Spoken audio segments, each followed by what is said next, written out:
আল্লাহ তাআলা বলেন, পানিতে স্থলে জলে স্থলে সংগঠিত যত রকমের বিপর্যয় সব মানুষের হাতের কামাই। তার মানে আমাদের পাপের কারণে আল্লাহ তাআলা এই বিপর্যয়, এই মুসিবত গুলো দেন। তবে এটাও বাস্তব, যেই পরিমাণ অন্যায় অপরাধ পাপাচার আমাদের দ্বারা হয়, ওই পাপের সমপরিমাণ শাস্তি আল্লাহ দেন না। যদি পাপের সমপরিমাণ শাস্তি আল্লাহ দিতেন, তাহলে হয়তো এই দুনিয়ায় আমাদের বেঁচে থাকা সম্ভব ছিল না। আল্লাহ বলেন, পাপের সামান্য শাস্তি তাদের দেই, লিউযীকাহুম বা'দাল্লাযী আমিলু। আমরা যে আমল করি, এই আমলের তুলনায়, পাপের তুলনায় অতি সামান্য স্বাদ, শাস্তির স্বাদ আল্লাহ আমাদের আস্বাদন করান। তাহলে যে পাপ করি, পাপ অনুযায়ী শাস্তি আল্লাহ দেন না, শাস্তি দেন অতি কম। কি দেন? অতি কম। এখন আসেন, পাপের কারণে শাস্তি আল্লাহ কেন দেন? উদ্দেশ্য কি? কথা বুঝতেছেন তো ভাই? একটু খেয়াল দিয়ে শুনতে হবে, নাহলে বুঝতে কষ্ট হবে। কারণ ওয়াজ তো কয়েক প্রকার। একটা হলো শুনতে মজা লাগে, কিছু বুঝে আসে না। আছে না কিছু ওয়াজ আমরা শুনি, ভালো লাগে, কিন্তু কিছু বুঝি না। কিছু বিষয় আছে আমাদেরকে শুনতে ভালো লাগলে শুধু হবে না, আমাকে বুঝতে হবে, কিছু নিয়ে বাড়িতে যেতে হবে। এই যে কষ্ট করে শীতের মধ্যে বসে আছেন, সময় ব্যয় করতেছেন, সময় হলো দামি এক সম্পদ। যিনি ব্যবসায়ী, উনি যদি দোকানে বসে থাকেন, ওনার কিছু বেচা কেনা হবে, প্রফিট হবে, ঠিক কিনা বলেন? আমি যদি বাড়িতে শুয়ে একটু ঘুম দেই, তাহলে আমার এই বিশ্রামের কারণে শারীরিক একটু সুস্থতা বোধ হবে।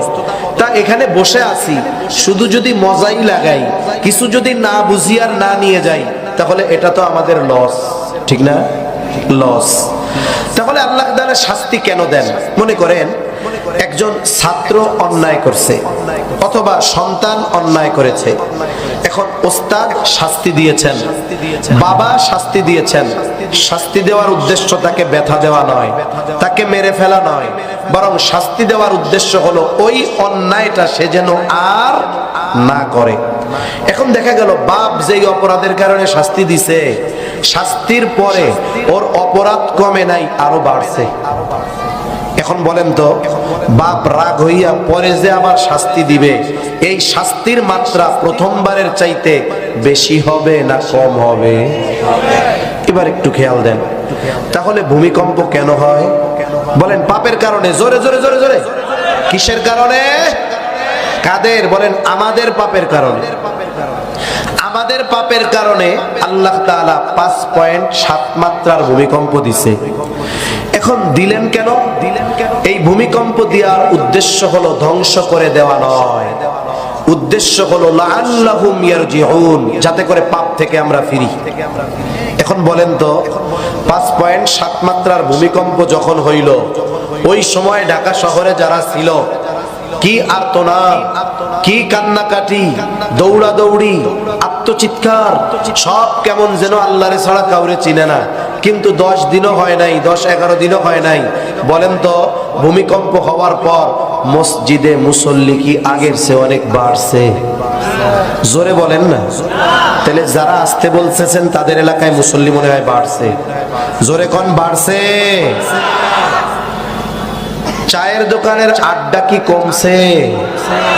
বলেন তো, পদ্মা পাড়ে কিছুদিন আইসা অশ্লীল ভাবে চলাফেরা, এটা কি কমছে? তাহলে এইগুলোর জন্যই তো ভূমিকম্প দিছে আল্লাহ।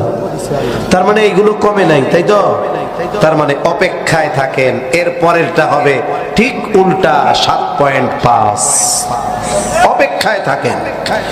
আল্লাহ বলেন ভূমিকম্প দিলাম, এইগুলো দিলাম লাআল্লাহুম ইয়ারজিউন, যাতে করে পাপের পথ থেকে তারা ফিরে, গুনার পথ থেকে ফিরে, চার দোকানে না গিয়ে যেন মসজিদ অভিমুখী হয়, আড্ডার মজলিসে না বসে যেন কোরআনের মজলিসে বসে। কিন্তু আপনারাই বলতেছেন আল্লাহ যেই কারণে শাস্তি দিবেন, সেই কারণ আমরা সেইগুলো ছাড়ি নাই। চার দোকানের আড্ডা ছাড়ি নাই, সিনেমা হল বন্ধ হয় নাই, মিথ্যা কথা বন্ধ হয় নাই, ওজনে কম দেওয়া বন্ধ হয় নাই, অশ্লীলতা বন্ধ হয় নাই, মদের দোকান বন্ধ হয় নাই।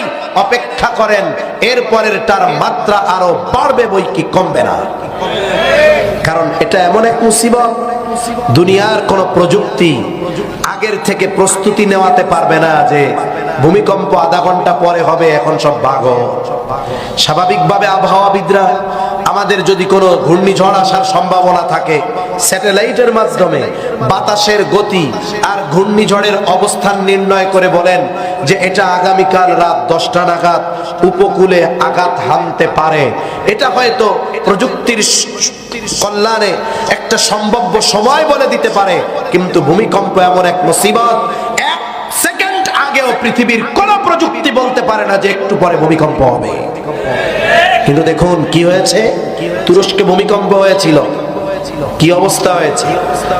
৪৫,০০০-এর উপরে বড় বড় স্থাপনা মুহূর্তের মধ্যে তছনছ হয়ে গেছে, অর্ধ লক্ষের উপরে মানুষ মারা গেছে।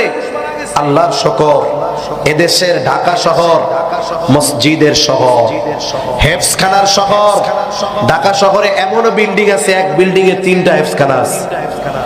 ওলামা ইকরামের শহর, যদিও সাথে সাথে পাপাচার আর দুর্নীতির শহর, এটাও ঠিক, কিন্তু ওই যে মসজিদ, মাদ্রাসা, খানকা, হেফজখানা, জালেমরা তো ঘুমিয়ে থাকে, ছোট ছোট বাচ্চারা ভোর রাত্রে উঠে কোরআন তিলাওয়াত করে। আমার মনে হয় ওই মাসুম বাচ্চাদের কোরআন তিলাওয়াতের বরকতে কাঁপুনি দিছে, কিন্তু পড়ে যায় নাই। সাবধান, এই ভূমিকম্প কিয়ামতের আগে আরো বড় বড় ভূমিকম্প হবে। মেইন স্ট্রিম মিডিয়াগুলোর দরকার ছিল ভূমিকম্প সংঘটিত হওয়ার মূল কারণ নিয়ে মানুষকে সচেতন করা। অনলাইনে বলেন আর পত্রিকায় বলেন, এক খবর প্রত্যেক দিন। ওই সিলেট থেকে নিয়ে টেকনাফ পর্যন্ত ফল্ট লাইন আছে একটা 400 কিলোমিটার, নতুন আর একটা নাকি পাইছে সিলেট থেকে রংপুর দিয়ে কোন পর্যন্ত, কলকাতা পর্যন্ত 800 কিলোমিটার। এমন ভয় দেওয়া শুরু করছে যে মানুষ ঘুমাইলেই মনে করে যে হায় রে হায়, এই বুঝি ছাদ ভেঙে পড়ে কিনা। আবার ভয় দিচ্ছে যে এটা তো প্রাইমারি শক, মেইন শক এখনো আছে। মাটির তলে ওই ফল্ট লাইনের নিচে 8.5 মাত্রার শক্তি নিয়ে অপেক্ষা করতেছে, যে কোনো টাইমে তছনছ করে ফেলবে। আবার কেউ কেউ বলতেছে এটা মেইন শক হইছে, তবে আফটার শক বারবার হবে, যে কোনো টাইমে 7 মাত্রার ভূমিকম্প হতে পারে। এখন বলেন তো, ভূমিকম্পের জন্য আগাম প্রস্তুতি নেওয়ার সুযোগ আছে? ওই যে আবহাওয়ার মতো বলবে যে 12 ঘন্টা পর উপকূলে ঝড় আঘাত আনতে পারে, সব উপকূল থেকে সরেন। ভূমিকম্পের ব্যাপারে তো এটা সম্ভব নয়। যদি আমাদের মিডিয়াগুলো এই ভয় না দিয়ে বলতো, প্লাকার্ড বানায়া অনলাইনে ছাড়তো, ও আমার মুসলমান ভাইয়েরা, বেপরদার কারণে ভূমিকম্প হয়, বেপরদা বাদ দেন। জেনা ব্যভিচারের কারণে ভূমিকম্প হয়, পত্রিকাগুলো যদি ফলাও করে প্রচার করতো অনলাইন সহ অফলাইন সব জায়গায়, অশ্লীলতা বাদ দেন। সমাজে যখন মদপান বেড়ে যায়, ভূমিধস ভূমিকম্প হয়, ও আমার ভাইয়েরা মদ পান বাদ দেন। বলেন তো মূল ক্রিয়া কি? পাপ, এর কারণে ভূমিকম্প হয়। তাহলে ভূমিকম্পের জন্য সতর্ক না করে পাপের জন্য সতর্ক করার জরুরি ছিল, ঠিক কিনা বলেন? কিন্তু কোন একটা মিডিয়া এই কথা বলে নাই যে নাচ গান বাদ দেন, অশ্লীলতা বাদ দেন, জেনা ব্যভিচার বাদ দেন, মদ পান বাদ দেন, গান গুণ এইসব বাদ দেন, এগুলো বলে না, কিন্তু খালি ভয় দেখায়। তা সম্মানিত উপস্থিতি, সময়ের সাথে সাথে ভূমিকম্প আরো বড় হবে। আমাদের কাজ কি? আমরা যারা এখানে শুনতেছি বা যারা শুনবে, আমাদের কাজ হলো পাপ থেকে বেঁচে থাকা। আল্লাহ তৌফিক দান করেন। 3 নাম্বার, নবীজি বলেন ওয়ায়াতাকারাবাজ জামান, কিয়ামতের আগে সময় সংকুচিত হয়ে যাবে। হাদিসের মধ্যেও আসছে আখিরুজ জামানে এক যুগকে মনে হবে 1 বছরের মতো, বছরকে মনে হবে মাসের মতো, মাসকে মনে হবে সপ্তাহের মতো, সপ্তাহকে মনে হবে দিনের মতো, দিনকে মনে হবে ঘন্টার মতো, ঘন্টাকে মনে হবে মিনিটের মতো, মিনিটকে মনে হবে সেকেন্ডের মতো। আর মুহাদ্দিসিনে কেরামের ব্যাখ্যায় বলেন সময় সংকুচিত হয়ে যাবে, মানে সময় থেকে বরকত উঠে যাবে। এই পৃথিবীর অন্যতম একজন আলেমে দ্বীন জাস্টিস মুফতি তকি উসমানী দামাত বারকাতুহুমুল আলিয়া হযরত বলেন, মানুষ সময়কে ব্যবহারের মাধ্যমে প্রলম্বিত করতে পারে, আবার সময়ের অপব্যবহারের মাধ্যমে সময়কে সংকুচিত করে ফেলতে পারে। এক কথায়, কেউ যদি সময়কে ভালো কাজে অতিবাহিত করে, ওই সময়ের মধ্যে আল্লাহ বরকত দিয়ে দেয়। আর কেউ যদি সময়কে অনর্থক আর গুনার কাজে ব্যয় করে, ওই সময় থেকে আল্লাহ বরকত উঠায় নিয়ে যায়। একটা উদাহরণ দেই, কষ্ট হইতেছে আপনাদের? আর বেশি সময় যাবে না, অল্প সময়। মনে করেন অনেক সময় আমরা নামাজ পড়ি, তারাবির নামাজ পড়ি না রোজার মাসে। কিছু মুসল্লির ধ্যান ধারণা এরকম, খুঁজে কোন মসজিদে তাড়াতাড়ি হয়। এখন ওনার মসজিদে লাগে হলো মনে করেন তারাবির নামাজে 40 মিনিট, এক পারা লাগে, কথার কথা। উনি এক মসজিদে নামাজ পড়ছে, ওই জায়গায় লাগে হলো 38 মিনিট 30 সেকেন্ড। ওনার মসজিদের চাইতে 30 সেকেন্ড কম লাগে। উনি পরের দিন আইসা কমিটি হাফেজ সাহেব আর ইমাম সাহেবকে, দূর দূর দূর, কি তারাবি পড়েন আপনারা? অমুক মসজিদে পড়লাম, আমার কাছে 30 সেকেন্ড আগে শেষ হয়ে গেছে। কালকের থেকে আমাদের জন্য ওদের চেয়ে 2 মিনিট আগে শেষ হয়, নাহলে কিন্তু এবার হাদিয়া মাদিয়া দিব না। মনে করেন এই হাফেজ সাহেবদের অন্য জায়গার তুলনায় 2 মিনিট বেশি লাগে, নাইলে 5 মিনিটই বেশি লাগে। এখন বলেন তো, এই যে 5 মিনিট তারাবির নামাজে বেশি লাগলো, এই 5 মিনিট কি গল্প গুজব হয়, নাকি ইমানের পরে সবচাইতে গুরুত্বপূর্ণ ইবাদত নামাজের মধ্যে কাটে? ঠিক কিনা বলেন? কোরআন তিলাওয়াত শুনে শুনে কাটে, আল্লাহকে রুকু করার মাধ্যমে কাটে, সেজদা করার মাধ্যমে কাটে, নবীজির দুরূদ পাঠ করার মধ্যে কাটে, আল্লাহর প্রশংসা করার মধ্যে কাটে। অথচ দেখা যায় 5টা মিনিট সময়, এটা মনে হয় কলিজা ছিঁড়ে গেল, মনে হয় যে 5 ঘন্টা লেট লাগতেছে। অথচ উনি যখন তারাবি শেষ করে বন্ধুদের সাথে মসজিদের বাইরে চার দোকানে বসতে, এক বসায় রাত 1টা বেজে গেছে। কথা বুঝেন নাই? 3 ঘন্টা চোখের পলকে শেষ। তখন মাজাও ব্যথায় না, হাঁটুও ব্যথায় না, কোনো কষ্ট হয় না। কিন্তু নামাজে 5 মিনিট বেশি লাগলে আর সহ্য হয় না। কেন হলো? বলে এই 5 মিনিট সময় নিঃসন্দেহে ভালো কাজে অতিবাহিত হচ্ছে, এজন্য মাইন্ড বলে যে সময়টা অনেক ধীরে যাচ্ছে। আর আড্ডা দিচ্ছে, ফেসবুক টিপতেছে, খেলা দেখতেছে, মুহূর্তের ভিতরে 3, 4, 5 ঘন্টা শেষ। মনে হয় আরে একটু আগেই না শুরু করলাম। ঠিক কিনা বলেন? ও ভাই, এই হায়াত চলে যাচ্ছে কেমনে একটু টের পাওয়া দরকার। মানুষ আমরা দুনিয়ায় থাকবো না, হায়াত এক সময় শেষ হবে কি হবে না? হায়াত থাকবে না। মানুষ মারা যাওয়ার পরে কথা বলে, কিন্তু ওই কথা আমরা শুনতে পারি না। কথা যে বলে কোনো সন্দেহ নাই। নবীজি বলেন, দুনিয়ার মানুষ যদি মৃত মানুষের কথা শুনতো, ভয়ে দাফন কাফন বাদ দিয়ে দিত। কথা যে বলে এটা তো সত্য, আমরা শুনি না, কিন্তু শোনে কে? তা কি কথা বলে? কিছু মানুষ তার অবস্থার উপরে এক একজন এক এক কথা বলে। কিন্তু এই দুনিয়ায় যারা হায়াত নষ্ট করছে, সময় নষ্ট করছে, এরাও কিন্তু আল্লাহর কাছে দোয়া করে। ওই দোয়া যে গোসল করায় সে শুনে না, কিন্তু শুনে কে? কি বলে তারা? একটু বলি। ফায়াকুল রাব্বি লাউলা আখখারতানি ইলা আজালিন করিব ফাআসাদদাক ওয়া আকুম মিনাস সালিহিন। দুনিয়াতে যেই মানুষগুলো হায়াতের মধ্যে নেকের কাজ করে নাই, আল্লাহ দ্বারা ধন দৌলত সম্পদ দিয়েছিল, দান সাদকা করে নাই, ভালো কাজে ব্যয় করে নাই, ওই লোকগুলো মারা যাওয়ার পর আল্লাহর কাছে ফরিয়াদ করবে, বলবে, ও রব, লাউলা আখখারতানি ইলা আজালিন করিব, আমাকে যদি সামান্য সময়ের জন্য অবকাশ দেওয়া হইতো, ও রব, আমারে যদি আবার একটু সময়ের জন্য দুনিয়ায় যাওয়ার সুযোগ দিতেন, ও রব, আমি আমার সম্পদ থেকে সদকা করতাম। শুধু তাই না, আড্ডা দিয়া হায়াত নষ্ট করতাম না, সৎকর্ম করতাম, নেক কাজ করতাম। ওয়া আকুম মিনাস সালিহিন, আমি সৎ কর্মশীলদের অন্তর্ভুক্ত হয়ে যাইতাম। ও ফরিয়াদ করবে, ও রব, একটু সুযোগ দেন না, একটু দুনিয়ায় যাই, দান সদকা করি, ভালো কাজ করি, নেক আমল করি। বলেন তো ওই লোকটা যতই ফরিয়াদ করুক না কেন, একটা সেকেন্ডের জন্য আল্লাহ তাকে দুনিয়ায় আসতে দিবে নাকি? অথচ যেই জিনিস আল্লাহর কাছে এত কামনা করে চাইবে, ওই হায়াত সময় আমাদের আছে না নাই? জোরে বলেন, আছে না নাই? সেজন্য হায়াতটাকে হিসাব করে ব্যয় করতে হবে। আমরা যখন টাকা খরচ করি, বলে 1000 কোটি টাকার মালিক, সেও কিন্তু টাকা পয়সা হিসাব করে খরচ করে, ঠিক না? বলেন তো, হায়াতের দাম বেশি না টাকার দাম বেশি?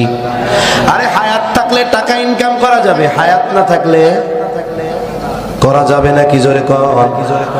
ও ভাই, গোটা পৃথিবীর সব সম্পদ দিয়ে হায়াত যদি ফুরিয়ে যায়, একটা সেকেন্ডও কেনা যাবে না। এজন্য একটু নিজের চিন্তার দুয়ারে করাঘাত করেন যে আমি টাকাটা হিসাব করে খরচ করি, এর চাইতে তো দামি আমার হায়াত। আমি কি আমার হায়াতটা চার দোকানে ব্যয় করার সময় চিন্তা করি হায় রে 3 ঘন্টা শেষ হয়ে গেল? ফেসবুকে টিপার সময় কি চিন্তা করি আরে 5 ঘন্টা সময় পার হয়ে গেল? অনর্থক মজলিসে আড্ডা দেওয়ার সময় কি চিন্তা করি হায় রে 3টা ঘন্টা হায়াত থেকে মাইনাস হয়ে গেল? অথচ দেখুন, হায়াত এমন এক দামি সম্পদ যেটা টাকা দিয়ে কেনা যায় না। হায়াত থাকলে টাকা ইনকাম করা যায়, এজন্য হায়াতের দাম বেশি। অনুরোধ আপনাদের কাছে, আল্লাহর দেওয়া এই মূল্যবান হায়াত আমরা যথাযথভাবে ভালো কাজে ব্যয় করবো ইনশাআল্লাহ। হায়াতের কদর যদি না করি, হায়াত দ্রুত চলে যাবে। হায়াতের কদর যদি করি, ওই হায়াতকে বরকতময় করবেন কে? আল্লাহ। 4 নম্বর, ওয়াতাযহারুল ফিতান। নবীজি সাল্লাল্লাহু আলাইহি ওয়াসাল্লাম জানায় দেন, কিয়ামত ততক্ষণ হবে না। এখানে উদ্দেশ্য হলো দাজ্জালের আগমন। যতক্ষণ না দাজ্জালের আগমন হবে, ততক্ষণ পর্যন্ত কিয়ামত সংঘটিত হবে না। দাজ্জাল হলো এই উম্মতের জন্য সবচাইতে বড় ফিতনা। দাজ্জালের ফিতনা কঠিন এক ফিতনা। নবীজি উম্মতের প্রতি বড় রহম দিন, উম্মত যেন দাজ্জালের ফিতনা থেকে বাঁচতে পারে। এই জন্য নবীজি আমল শিখায়া দিয়েছেন। সেই আমলের নাম হলো সূরা কাহাফ।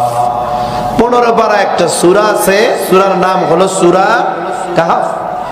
নবীজি বলেন, জুমার দিন এই সূরা যে তিলাওয়াত করবে, আল্লাহ তাআলা তাকে দাজ্জালের ফিতনা থেকে হেফাজত করবে। অনেক বড় একটা সূরা। এখন বলতে পারেন, হুজুর এত বড় সূরা পড়মু কেমনে?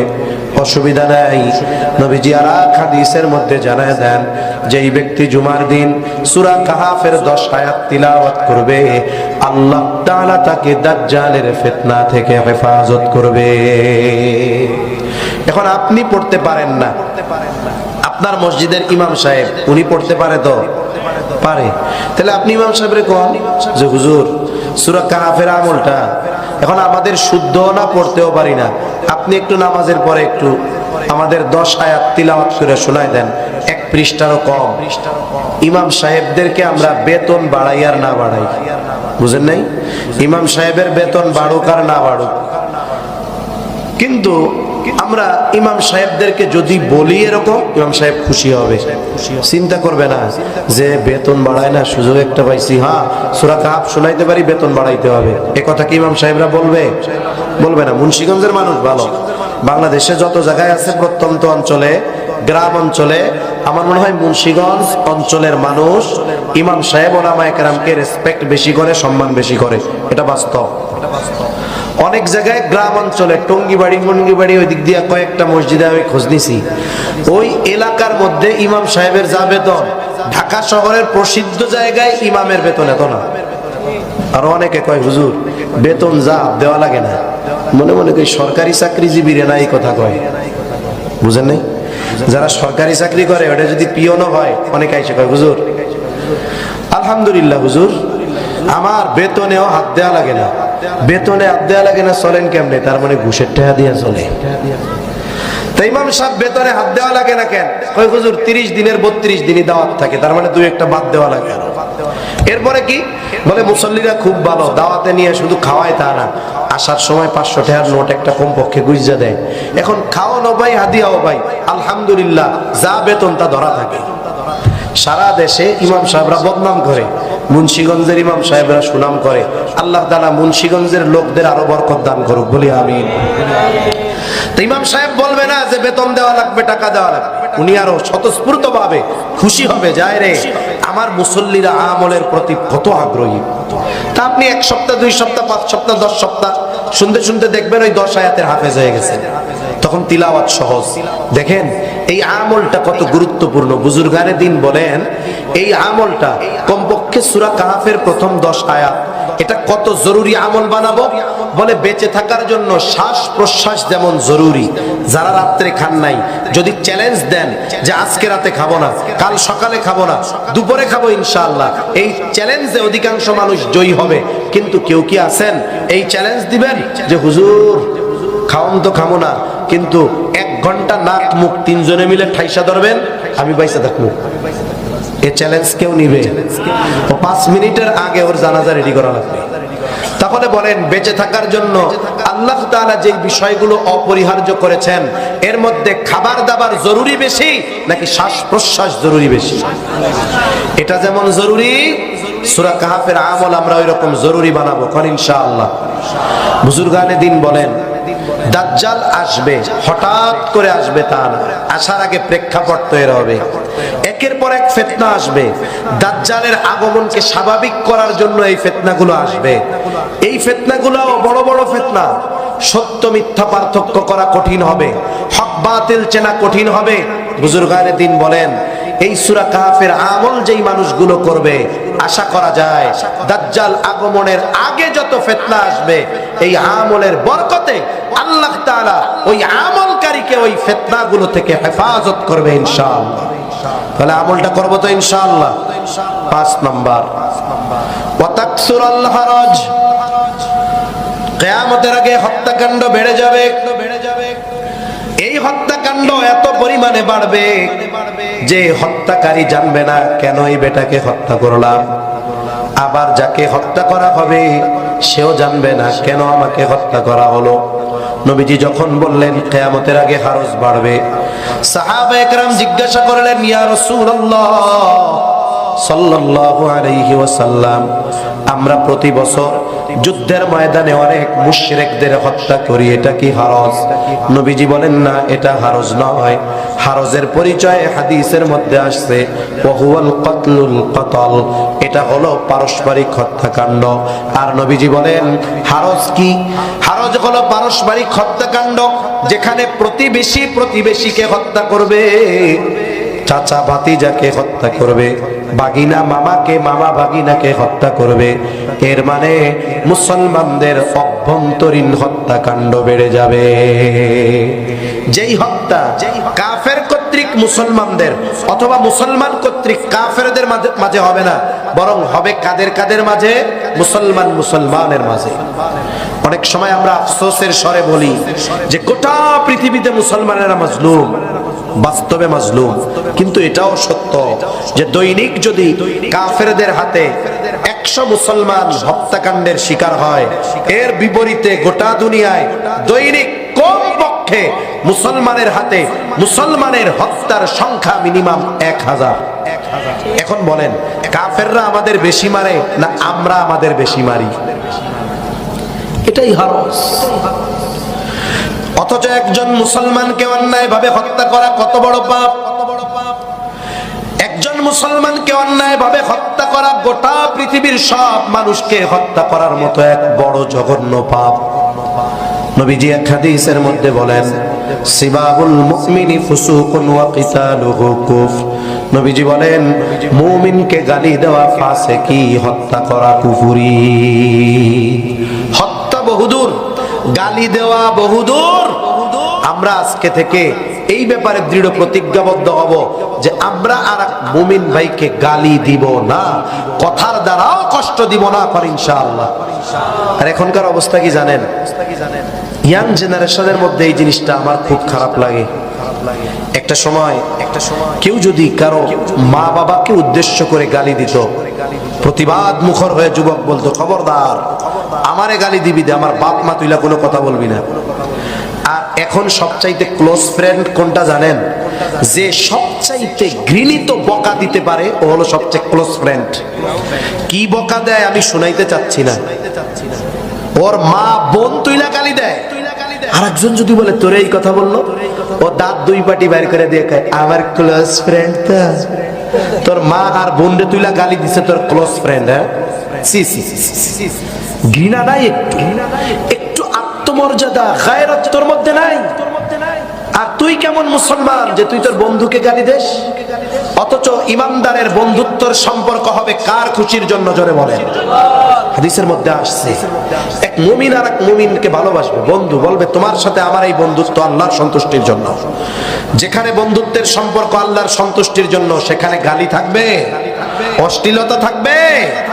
অথচ দেখুন, গালি দেওয়া ফাসিকি, আর আমরা এই পাপের কাজটা করতেছি হাসতে হাসতে, নরমাল বানায় ফেলছি। কত বড় নিকৃষ্ট অবস্থা সময়ের সাথে সাথে আমাদের হচ্ছে, আল্লাহ হেফাজত করুক। অথচ একজন প্রকৃত মুসলমান যে, সে বকা দেওয়া বহুদূর, সে তো তার জবান দিয়ে আর এক মুসলমানকে কষ্ট পর্যন্ত দিবে না। قال رسول الله صلى الله عليه وسلم المسلم من سلم المسلمون من لسانه ويده।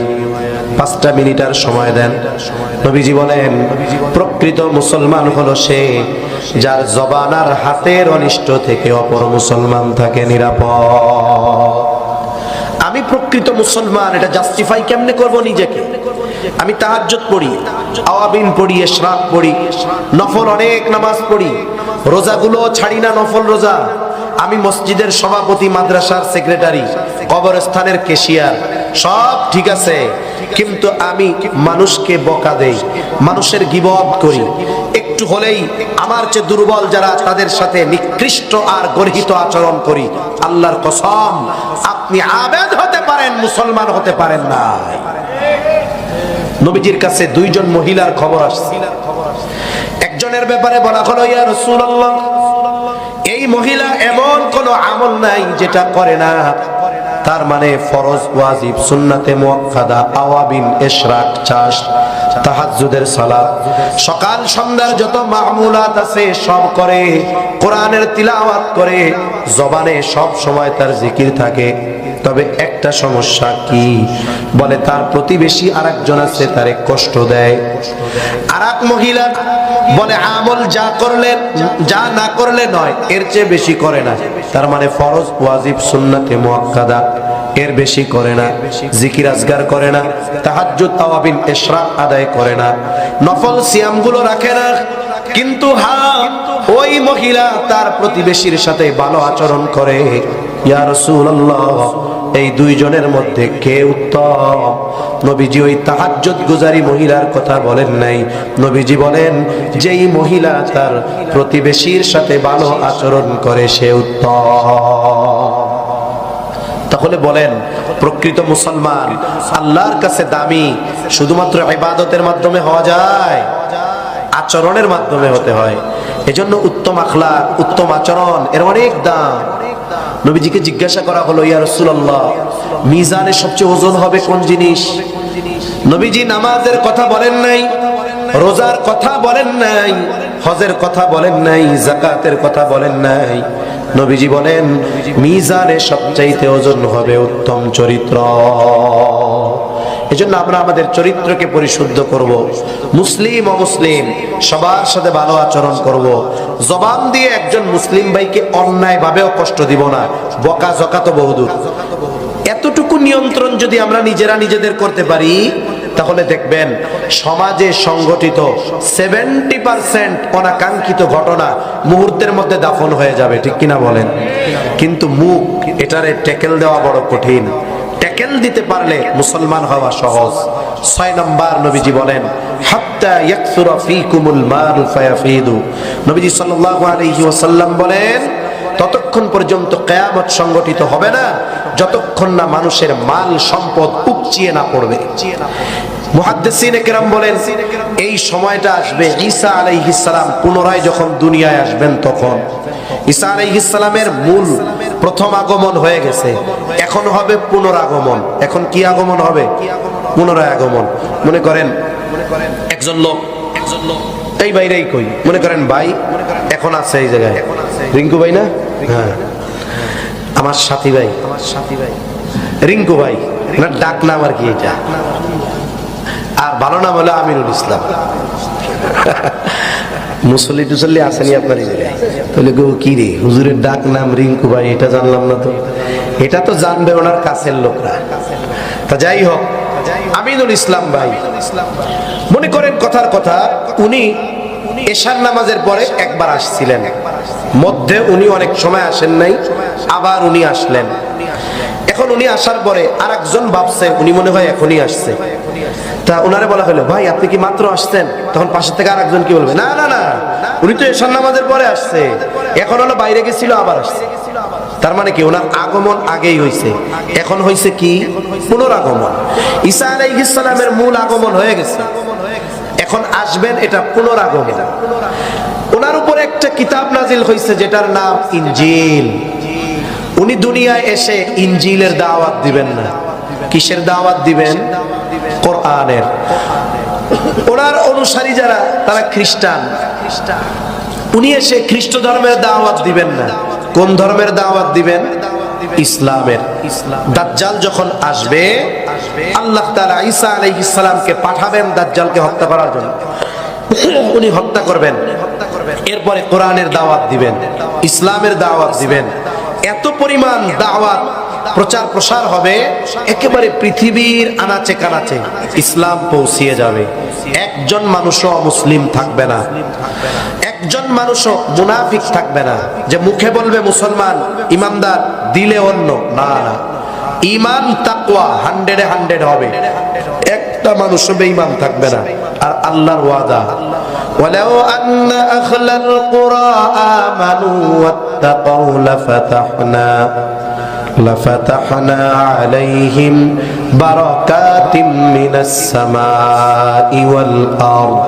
আল্লাহর ওয়াদা, যদিও এই জনপদের অধিবাসীরা ঈমান আনে আর মুত্তাকি হয়ে যায়, আল্লাহ তাআলা বলেন আমি অবশ্যই তাদের জন্য আসমান জমিনের বরকতের দরজা খুলে দিব। এত পরিমাণ বরকত হবে, আসমান থেকে যথাসময়ে যথা পরিমাণ বৃষ্টি হবে, জমিনটা প্রচুর উর্বর হবে, এত সম্পদ হবে মানুষের, উপচায়া পড়বে। মানুষের মন চাইবে যদি একটু দান সাদকা করতে পারতাম, কিন্তু সবারই তো একই অবস্থা। দান করার ইচ্ছা হবে, কিন্তু দান নেওয়ার মতো, সদকা নেওয়ার মতো কোনো মানুষ গোটা পৃথিবী খুঁজে পাওয়া যাবে না। নবীজি বলেন এই 6টা বিষয় যতক্ষণ সংগঠিত না হবে ততক্ষণ পর্যন্ত কিয়ামত সংগঠিত হবে না। তাহলে কিয়ামত হবে, আল্লাহর সামনে আমাদের দুনিয়ার কর্মের হিসাব দিতে হবে, দুনিয়ার কর্মের প্রতিদান আল্লাহ তাআলা ওই দিন দিবেন। আল্লাহ তাআলা এই আয়াতে মৃত্যু, এরপরে কিয়ামতের দিন আমাদের কর্মের প্রতিদান, যদি ভালো কাজ করি তার প্রতিদান, পাপের কাজ করি যদি তার প্রতিদান, সব আল্লাহ দিবেন।